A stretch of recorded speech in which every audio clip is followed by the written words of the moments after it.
I got there late. Again, teaching 7 periods back to back and grading essays in my car between stops meant I barely had time to change. I'd swapped my school flats for a pair of black low heels, wiped down my blouse in the school bathroom, and pulled my hair into a knot so tight I thought my skull would protest. The driveway was already packed.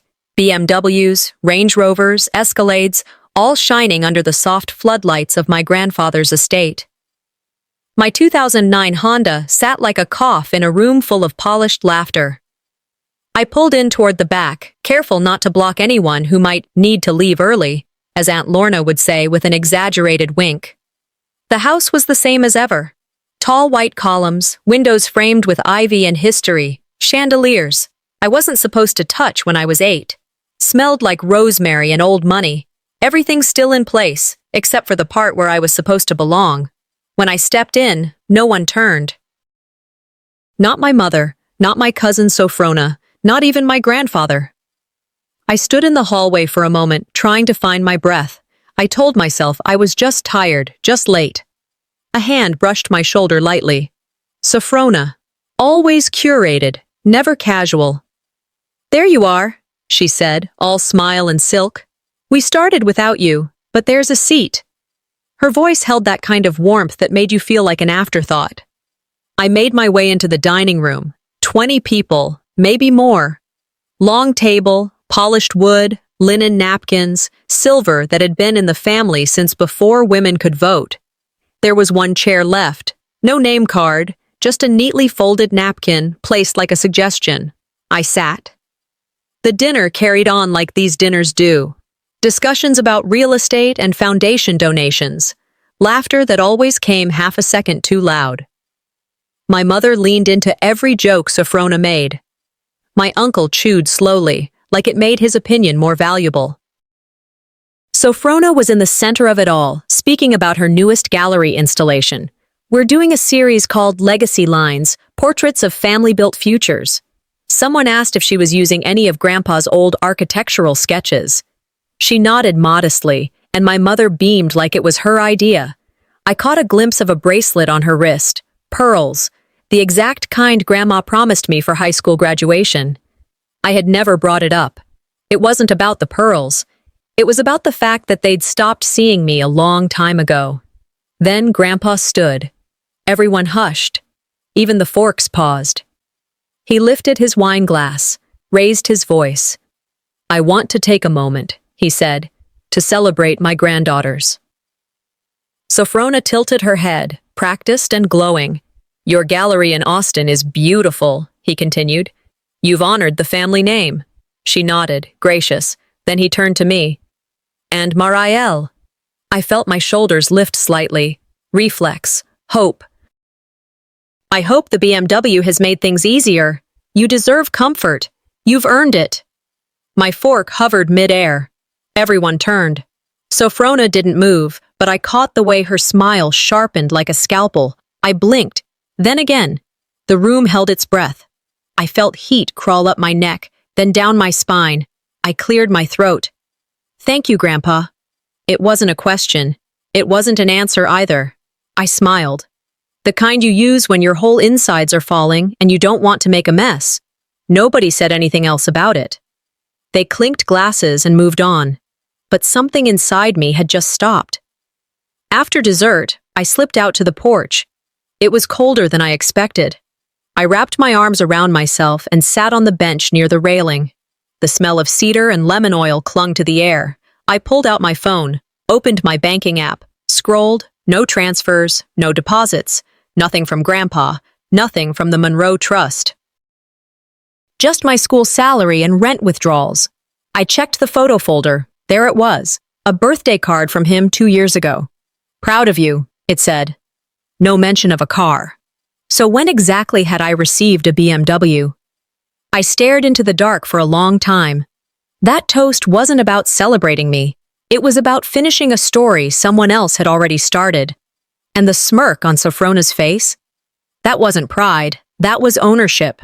I came back inside. The dining room had thinned out, plates cleared, laughter dimmed to murmurs.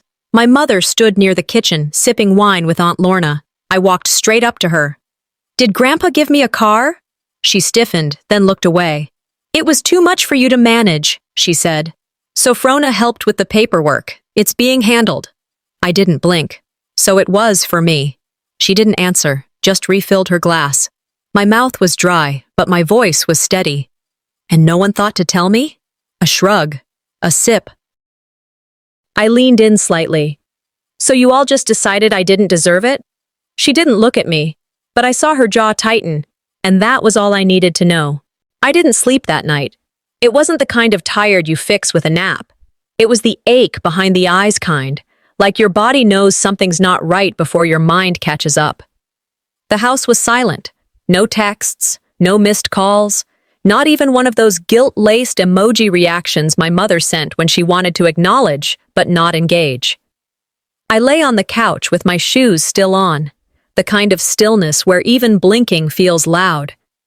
I stared at the ceiling fan as it spun above me, slow, steady, mechanical, completely unaware that something in me had come undone. Around 3 a.m., I got up, poured myself water I never drank, sat at the kitchen table like I was waiting for someone to show up and explain everything. They didn't. So I did what I knew how to do. I looked things up. I logged into the DMV's website. I figured if there was a car in my name, the state of Texas had to know. It took 3 different passwords and 1 reset code, but eventually, there it was. Make, BMW. Year, new. Status, active. Owner, Delaney, Marielle. J. Primary driver. Address, Austin, Texas. I don't live in Austin. I've never even liked Austin. But there it was. My name tied to an address I recognized. Sophrona's loft. I'd been there once, long enough to know it had valet parking and gallery lighting in the hallway. There was more: insurance coverage, registration, scheduled maintenance, and a vanity plate. Zem Grendi 01. My initials. I stared at that plate number like it might change if I blinked enough times. I hadn't seen it. I hadn't requested it. But someone had designed it to look like a gift passed down from a proud grandfather. It wasn't a gift. It was a performance.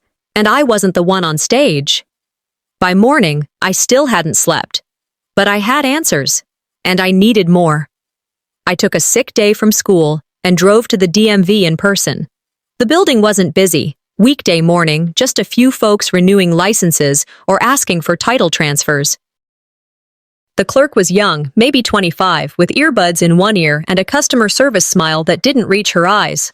I slid my ID across the counter and asked for a full activity report on any vehicle tied to my name. She typed, nodded, printed. Yeah, looks like it's all up to date. Garage in Austin. Insurance is active. Car's been serviced twice this year already. Serviced where? She glanced down. Graham Auto House, near 6th and Red River. Fancy place. Of course it was. She handed me the printout. I stood there staring at it like it might evaporate if I didn't move. You good? She asked. I nodded slowly. They really did this. I didn't cry. I walked to my car and sat behind the wheel for 15 minutes, just breathing. From there, I didn't drive home. I went to the one place I knew would stop pretending, my parents' house. It smelled like lemon polish, fabric softener, and denial. My mother was at the sink, drying silverware, not for the gala. Just because that's how she spent her nervous energy, wiping things that already looked clean. She turned, smiled. We missed you at brunch this morning. I didn't answer. I pulled out the DMV paperwork, slid it across the counter. She didn't touch it. I thought you should know, I said. The car, the registration, the plate. It's all there, and it's all me. She looked at it, then at me, then back at the sink. Sophrona was just trying to protect the gift, she said. You weren't stable at the time. I stood still. That what you told Grandpa? I told him the truth, she said too fast. No, you told him your version of me. My voice didn't shake, but something behind my ribs did. You mean I didn't fit the brand, I said. She turned back to the silverware. You've always been sensitive about things. That silence after stings more than any insult. I left. Didn't slam the door. Didn't say goodbye. Just drove. Somewhere between Wimberley and downtown Austin, I made a decision. I took a right at the last light before the city, pulled onto a side street across from the gallery. The windows glowed with that soft art lighting, Sofrona's favorite kind, where everything looks like legacy, even lies. And there it was, parked out front, angled for attention, the BMW. My name hidden in plain sight on the vanity plate, letters that looked like they belonged to someone who had earned them. She hadn't. She walked out a few minutes later, laughing with two men in tailored jackets. Her heels clicked like applause on the pavement. She didn't see me. I didn't call her name, didn't wave. I just raised my phone, took a picture, clear, time-stamped. Then I whispered it into the night like a prayer. "That's not your name." Back at home, I sat at my desk, opened a new folder on my laptop, titled it Evidence, Name Misuse. Subfolders, Legal, Emotional, Photographic. I started with the DMV printout, then the gallery brochure with the car's photo, then tonight's image, my name, my plate, her face. Timeline followed. Every misuse, every time my name was used to validate a lie. I thought about something Grandpa once said after my first teaching award. Trust is like paper. Once it's crumpled, it never looks the same. He meant it as a warning. Now, I carried it like a weapon. I opened an old shoebox under my bed, where I kept the only handwritten letter he'd ever sent me, the one I never answered. That was going to change. I didn't go into work the next day. I emailed the school at 6:15 a.m., right after the sun cracked through the blinds. I just said I needed a personal day. No excuse, no long story. The truth was, I didn't trust myself to stand in front of a room full of teenagers and pretend like I hadn't just had my identity steamrolled by the people who claimed to love me. I sat at the kitchen table in my apartment, barefoot, staring at the folder I'd labeled Name Misuse. It was thicker now, more screenshots, more dates, more things that shouldn't be mine, but somehow were. And then I saw it. Something I hadn't noticed before. A flagged credit inquiry from 8 months ago. I opened the full report. Loan amount, $22,000. Purpose, auto financing. Applicant, Mariel J. Delaney. Co-signed by N.A. Approved by joint verbal confirmation from 2 family references. I hadn't signed anything. I never even knew this loan existed. But there it was, approved, active, and very much real. It was tied to the exact month Grandpa had supposedly given me the BMW. The car I'd never seen, never touched, never even smelled. That money, that car, all in my name, used by someone else, sanctioned by the people who were supposed to protect me. I felt my stomach twist like it was trying to fold into itself. It wasn't just about the car anymore. This wasn't performance. It was theft. Clean, legal on the surface, ugly underneath. I got in my car and drove to Heritage Credit Union without even brushing my hair. The lobby smelled like printer toner and the kind of soap banks always use, citrus, but not the kind you'd eat. I was greeted by a woman named Marjorie Clark, blazer, mid-50s, polite, but cautious. I showed her my ID, my documents, the DMV printout, the folder. She took one look at the paperwork and said, "Give me a few minutes." She returned with a look that told me everything before she even sat down. "The loan was approved under your name using a scanned signature," she began. "The application originated from an IP address registered to Austin, Texas. The contact email on the file ends in gallery.co. I closed my eyes for a second. Not long, just long enough to keep the room from spinning. "Do you have the original form?" I asked. She hesitated. "Legally, yes. But it also includes a note, an internal comment. It says you were recommended by 2 trusted family members, one listed as Alethea Delaney, the other as Sofrona Tate." I didn't speak. I didn't blink. I just looked at her, and she knew. She slid the copy across the desk. I left with it in my hands, folded so tight the paper creased like skin under pressure. I didn't go home right away. I drove out to see Lavinia. She lived in a 1-story home that smelled like jasmine tea and well-kept secrets. Lavinia had always been the quiet type at family gatherings. sat off to the side, nodded when spoken to, remembered things nobody else did. She'd left me a voicemail 2 days ago. Just one sentence. "There's something I think you should know about the gift." She greeted me with that same gentle silence, led me to the back sunroom, and there, on the coffee table, was a small stack of old mail held together with a blue ribbon. She slid it forward. "Your name was on 2 of these," she said softly. "I found them in a pile that should have been sent months ago." I untied the ribbon with shaking fingers. The first was a birthday card, Grandpa's handwriting unmistakable. The second was a letter, dated 9 months ago. The ink was slightly smudged on the bottom. He'd probably written it in a hurry. The opening line read, "Marielle, the car is in your name now. I hope it brings you independence and pride. You've earned both. The world doesn't always see that, but I do." The rest of the words blurred. I didn't cry. I looked up at Lavinia and asked, "How long have you had this?" "I found it while helping your mother clear out the desk," she said. "She said she'd already talked to you about it." No, she hadn't. Lies, even small ones, build layers. You think they're isolated, but they sit on top of each other. Stack like bricks until one day you're staring up at a wall you didn't even know was there. I drove home slowly. Every red light felt like a grace period. I got back just before dusk, sat at my desk, and laid the letter next to the bank printout. 2 truths, 1 legacy, neither mine by choice. I thought back to something I heard once in a courthouse gallery. They don't break you with a hammer. They chip you with silence. They didn't scream over me. They erased me in whispers. But not anymore. I pulled up a fresh document and labeled it Intent to Dispute, Legal Timeline. Then I opened the Notes app and created a file called Timeline of Theft. I didn't text Sophrona. I didn't call my mother. Instead, I typed, "This isn't revenge. This is reclamation." And I meant every word. It was a Wednesday when the email showed up. Forwarded from a coworker at school. Subject line, "Legacy lineage, you'll love this." She probably thought I was part of it, that I'd known. I clicked it without thinking. There it was. My name, in black serif font at the bottom of a digital flyer. Honorary patron, Marielle D.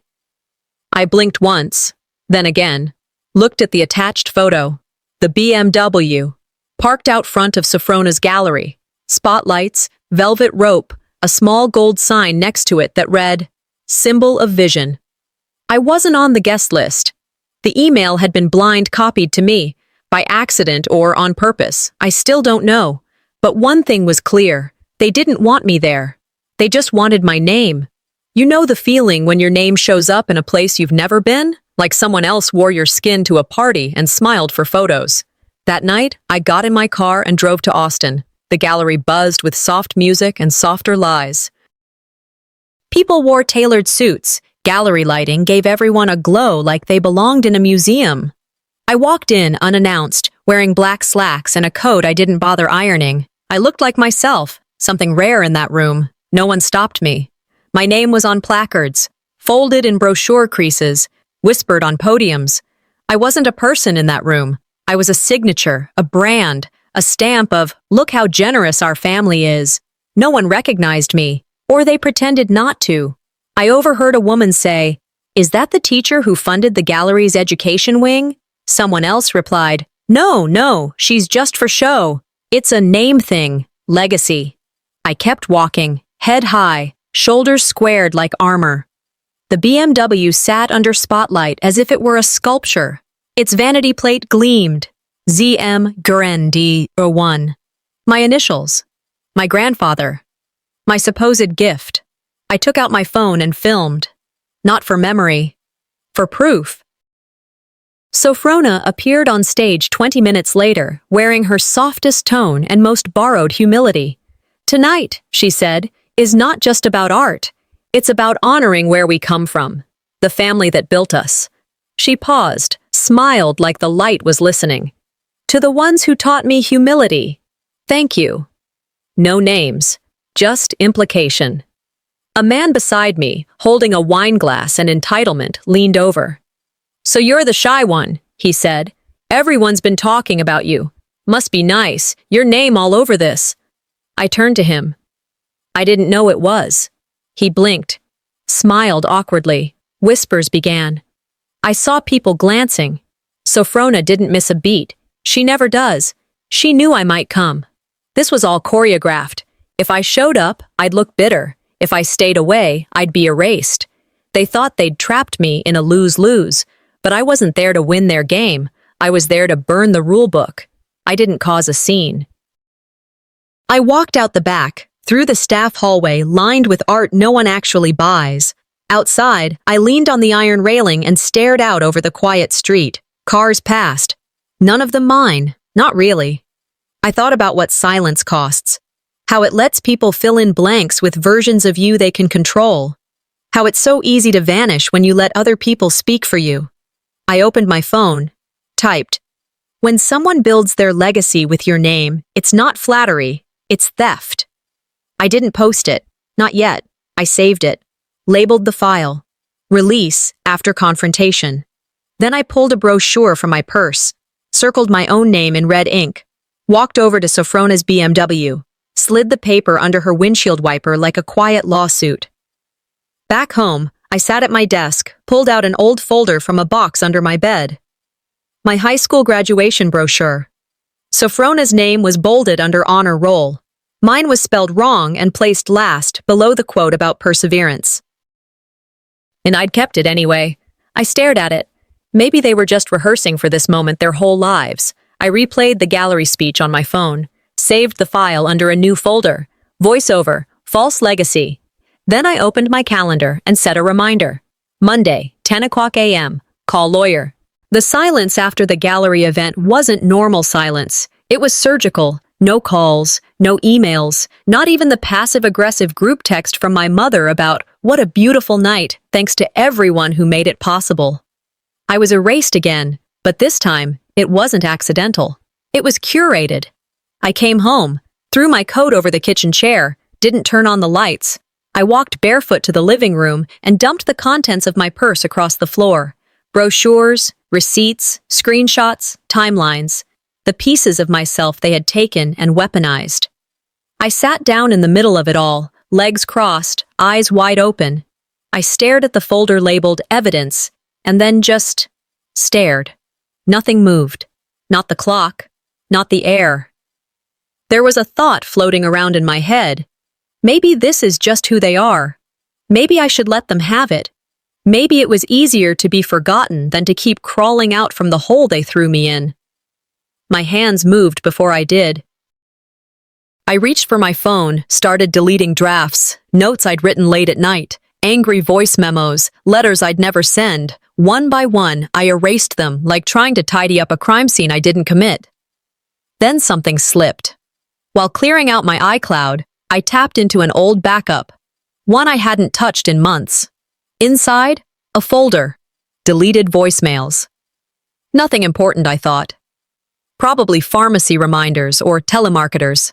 I clicked anyway. And there it was. A message from Grandpa. Date-stamped the exact day my mother said. Nothing came in the mail this week. His voice was grainy but clear. Marielle, sweetheart. I sent the keys with a letter. I hope you're enjoying it. I meant what I said. You earned it.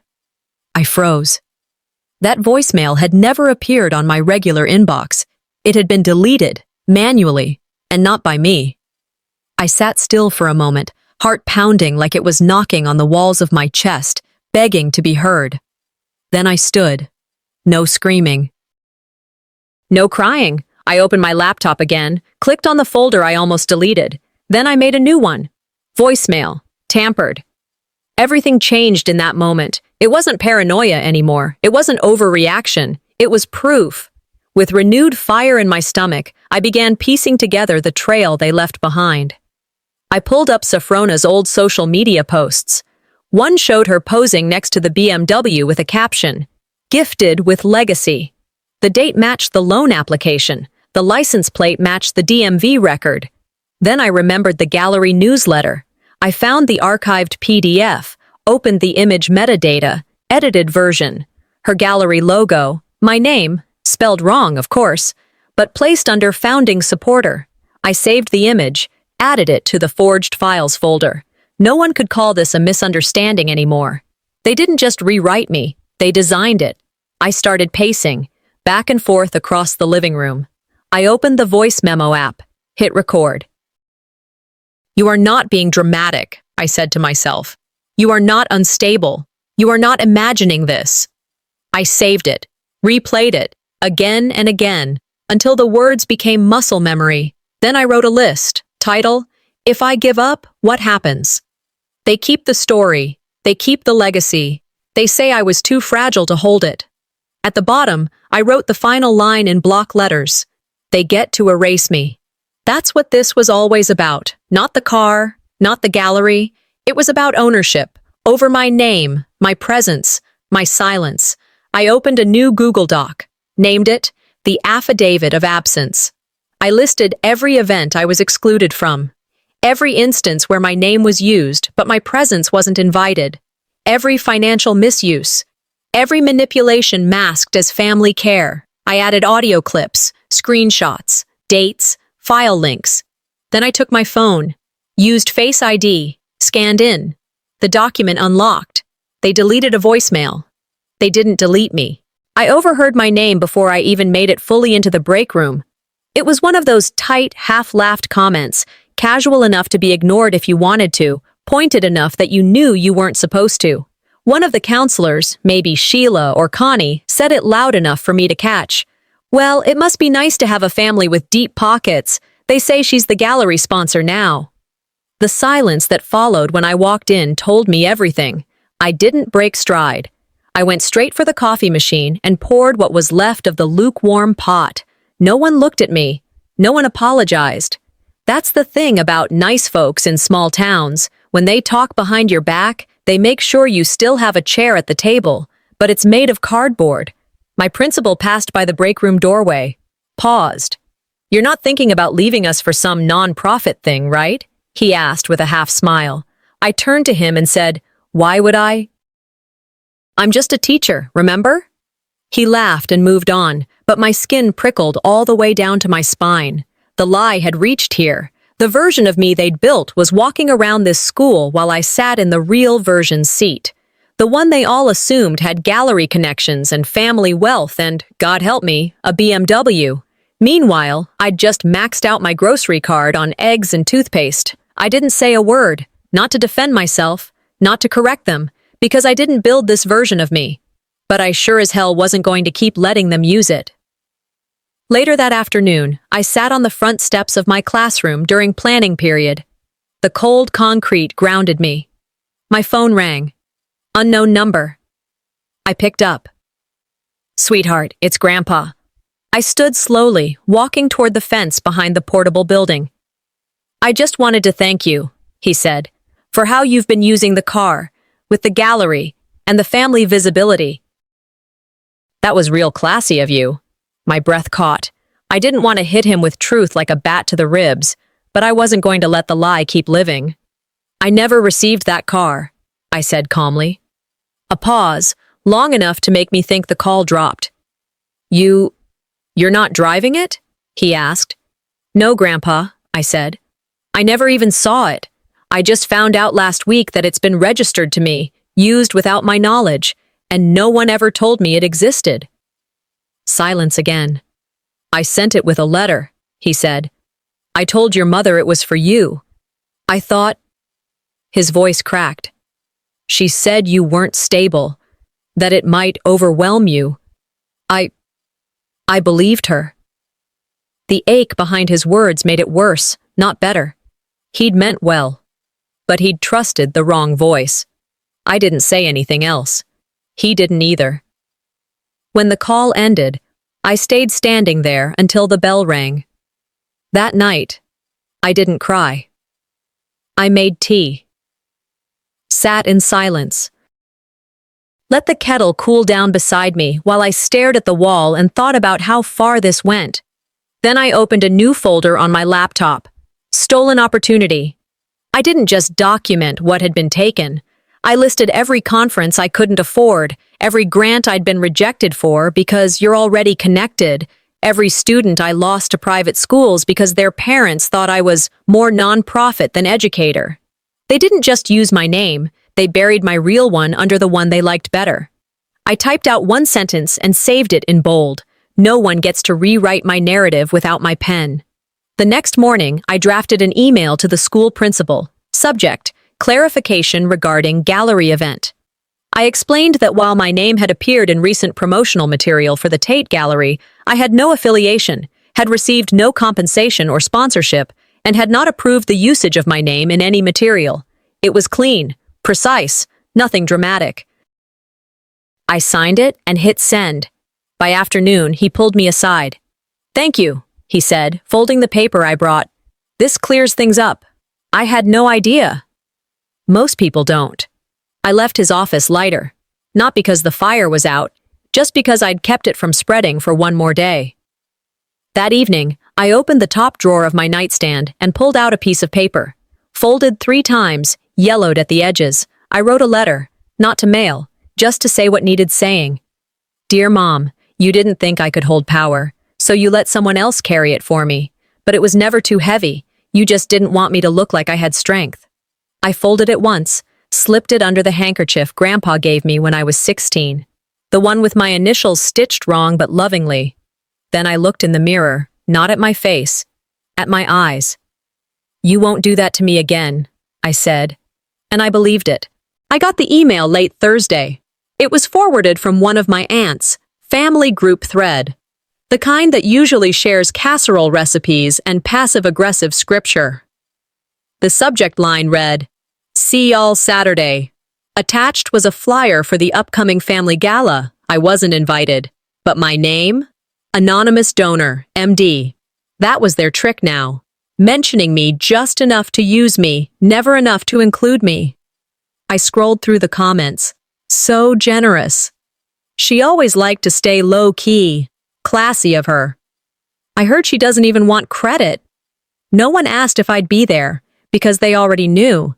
They didn't need my presence, just my initials. My name had become currency, and somehow, everyone but me was spending it. I stared at the screen, not angry, just still. There's a special kind of betrayal in being thanked for a lie you never agreed to. I opened a fresh document, started writing names, events, photos, the car, the gala, the gallery. Every time I was credited, but not included. Then I made a call. I asked for voice logs. The bank manager remembered me, said he'd need a few hours, told me I'd need to come in for in-person pickup due to the length of the audio files, so I drove. Same building, same citrus lobby smell. He greeted me with a printed envelope and a flash drive. "Do you want to hear it here?" he asked. I nodded. He plugged in the flash, played the file, and there it was. A woman, calm and cheerful, saying, "Hi, yes, I'm Marielle Delaney. DOB. Social Security digits. All correct. I'm just confirming everything for the gallery sponsorship setup. Let's keep it simple for the family." I didn't have to guess the voice. It was Sophrona. Smooth, steady, almost kind. Like she thought what she was doing was helping. I asked for a transcript. The manager looked unsure but agreed. "You'll want that notarized?" he asked. "Yes," I said, and time-stamped. Back home, I played it again. Volume low, headphones on, voice crisp. She used phrases like, "She agreed in spirit." Let's not confuse the elders. She's better off not dealing with paperwork. Every word felt like a needle threading lies through my name. I thought back to all the times I'd stayed quiet at dinners, let jokes slide, didn't correct them when they called me too sensitive, too small for the big family stuff. They'd mistaken my silence for consent. I paused the playback. Wrote in my journal, "Silence is not consent. It's just unclaimed space they filled for me." I opened a new document. Title: Intent to file, Identity misuse, Family fraud. I added the transcript, screenshots, emails, bank statements, everything. I printed 2 copies, one for my lawyer, one for Sophrona. At the bottom of hers, I wrote one sentence in bold: "The person you erased is writing this." Later that night, I laid out clothes for the gala I wasn't invited to. I chose navy. Quiet power, no sparkle. slipped the folder into a leather envelope. I rehearsed my entrance. No drama, no confrontation, just presence. Practiced the lines in my head. No, I'm not attending. I'm arriving. And if someone dared to ask why I was calm, I'd say, "Don't worry, I won't raise my voice. That would imply I need to." Before bed, I opened my notebook and wrote one last line. The truth doesn't scream. It waits for the room to quiet down. I parked 2 blocks away. Didn't need to. Just didn't want anyone to see me pulling up and think I was arriving like one of them. I walked the last stretch in silence. My heels echoed on the sidewalk, steady, measured. The city moved around me. Coffee cups clinking in cafes, music drifting from storefronts, but my focus didn't flinch. The gallery stood like a shrine. Lights pouring out onto the sidewalk, guests fluttering in cocktail wear. My name was already in that room before I even crossed the threshold. I could feel it, painted on walls, whispered into wine glasses, buried beneath polished stories that didn't belong to the truth. I stepped through the glass doors. No one stopped me, no clipboard check-in, just smiles from strangers who thought they knew who I was.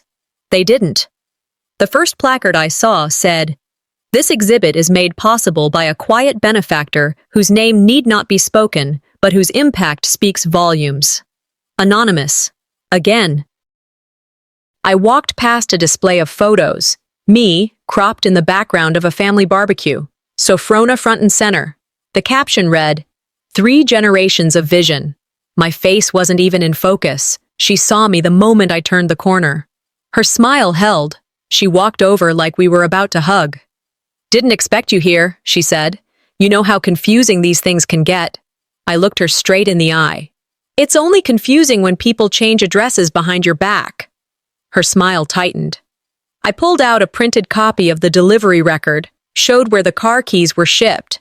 Not to me, to her condo. She barely glanced at it.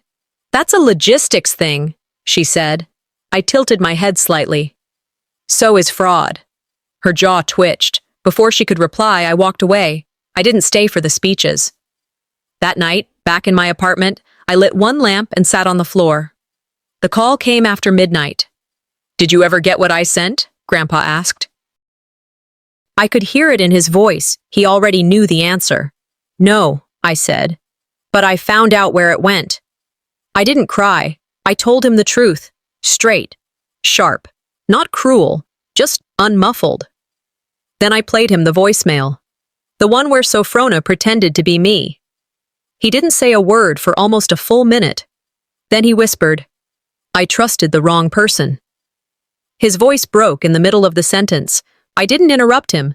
I let the weight of it sit there between us. The next morning, I walked by the gallery again. The banners were still up. Gold letters. My initials. Inside, the staff smiled. Awkward, some nodding like they now understood something they should have asked sooner. One wall displayed a dedication. "To the quiet ones who made this possible." I walked over to the brochure stand, picked up the top one, circled my name in red ink. Then I wrote one sentence on a post-it and left it on the stack. The quiet ones have names. Mine is Marielle Delaney. A week passed. No phone calls, no emails, just a knock at the door one afternoon. A small brown package sat on my doorstep. Inside, a velvet pouch, the car key, untouched, and wrapped in it, folded neatly, was the handkerchief I had given Grandpa when I was a teenager. It still had my old initials, stitched wrong but lovingly. I thought it was lost, tucked in the fold, a yellow sticky note. The gallery was built on your silence. Speak. I held the key in my palm, didn't rush to put it in a car, didn't rush to post a thing, just sat there. Because now I knew something I hadn't before. They'd never given me a seat. But I'd been the foundation the whole damn time. And I wasn't giving that up again. My last class before winter break ended with a question I wasn't ready for. We were wrapping up a unit on storytelling, narrative perspective, voice, and who gets to write history. I was collecting notebooks when Kayla raised her hand. She was the kind of kid who only spoke when it mattered. "If someone takes your story and tells it wrong," she asked, "how do you get it back?" The room went quiet. I stood there with a stack of papers in my hands, looking at this 14-year-old girl, asking the question I'd been circling all year. You don't answer that kind of thing with a joke or a deflection. I said, you don't chase them. You just start telling the real version, and you don't stop. She nodded. And that was it. But her question stayed with me all day. Not because of what it was, because of what it cracked open. After school, I walked to the library to drop off the class's project folders. I passed the display for Black women authors, Bell Hooks, Audre Lorde, Maya Angelou. And I remembered something I heard once from Maya herself. There is no greater agony than bearing an untold story inside you. I didn't cry. I just went home. When I opened my mailbox, there was a small envelope, no return address. Inside was a folded card, hand-drawn, a stick figure standing next to a tree and a small, boxy car. Over the figure's head, a sign. You're enough. On the back. My mom said I should say thank you when someone fights for what's right. So, thank you. It didn't have to say more. I placed the card next to the handkerchief Grandpa had returned. Different objects, same weight. Both represented things once taken that were now, finally, mine again. The next morning, I dressed in quiet clothes, nothing flashy. Just confidence you don't need to accessorize. I walked into the county clerk's office with a folder tucked under my arm. No legal team, no press, just me. Inside the folder, audio transcripts, copies of fake signatures, event brochures, the voicemail, the real one, from Grandpa. I handed it over. The woman behind the counter took her time reviewing the papers. When she looked up, her eyes weren't wide or shocked, just respectful. We don't see many people come in with this much order, she said. I smiled, soft, flat. When you've been erased, I told her, every detail matters. She nodded, stamped the top page. I walked out not lighter, not happier, but more defined. That weekend, I drove out to see Grandpa. He looked smaller than I remembered. Not weaker, just more human. We didn't talk about Sophrona. We didn't talk about the car. We didn't even talk about the gala. He handed me a manila envelope. Inside was a notarized revision to the family trust, my name printed clearly. He said, I was wrong about what quiet means. You made it mean strength. We sat on the porch without speaking for 20 minutes. The kind of silence that doesn't demand anything. A month passed. The city began to thaw. Spring crept in early. One afternoon, I stepped into a small bookstore off Main Street, a place that used to call me the gallery girl before they ever knew my name. The clerk smiled at me and said, Good to see you, Ms. Delaney. No hesitation, no awkward pause. I bought a blank journal. First page. This is not a revenge story. It's a return. I walked outside and saw the car, still mine, still mostly untouched. But this time, I didn't flinch when I looked at it, because I didn't have to drive it to know I'd arrived. The name on the registration. It was mine now, not borrowed, not erased, not used, mine.